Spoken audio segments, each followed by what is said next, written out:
હરીજ નગરપાલિકામાં ભાજપના આંતરિક વિખવાદને લઈ શહેરીજનો ભોગવી રહ્યા છે હાલાકી।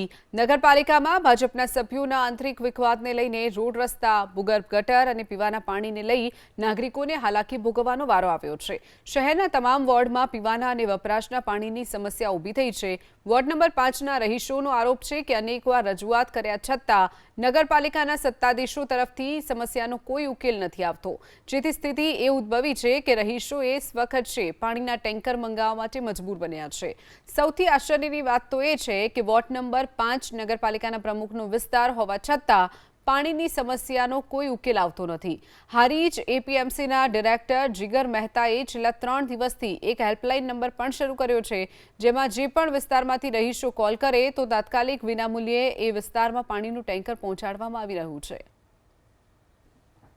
તો અમે બધે જઈને પાસ આવી અને અત્યાર સુધી અમારે ટેન્કર અમે નખાવતા હતા પૈસેથી, અને હવે જ્યારના જીગરભાઈએ લીધું છે હાથમાં તારનું અમારે વરી અમારે ફ્રીમાં આલે છે। કંઈક 40 વાળાએ રજૂઆતો કરી છે, બહેનોએ રજૂઆત કરી, ભાઈઓએ રજૂઆત કરી, મેં પોતાએ રજૂ કરી, પાલિકામાં ફોન કર્યા, ચૂંટાયેલા કોર્પોરેટરને ફોન કર્યા, પણ એ એક જ વાત કરે કે જ્યારે પણ પ્રશ્ન કરીએ ત્યારે એક જ એમનો પ્રશ્ન છે, જ્યાં પણ રજૂઆત કરો ત્યાં કે થઈ જશે। આજકાલ કરતાં આ વાતને 3 મહિના થઈ ગયા।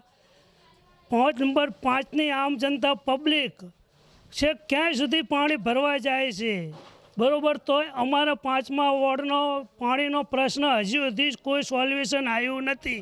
તો જેના લીધે મેં નક્કી કર્યું કે ભાઈ મારી પાસે પોતાની શક્તિ છે, તો ટેન્કરો દ્વારા મારા પોતાના 2 ટેન્કરો દ્વારા પૂરા નગરમાં જ્યાં જે વોર્ડમાં જેની જેવી જરૂર હોય, પીવાનું પાણીની જરૂર હોય તો પીવાનું, અને નાવા ધોવાનું પાણીની જરૂર હોય નાવા ધોવાનું પાણીનું હું સપ્લાય અત્યારે ફ્રી ઓફમાં મુફ્તમાં મારા પપ્પાના નામે હું કરું છું, સિદ્ધેશ્વરી ગ્રુપ અનિલભાઈ મહેતા પરિવાર તરફથી।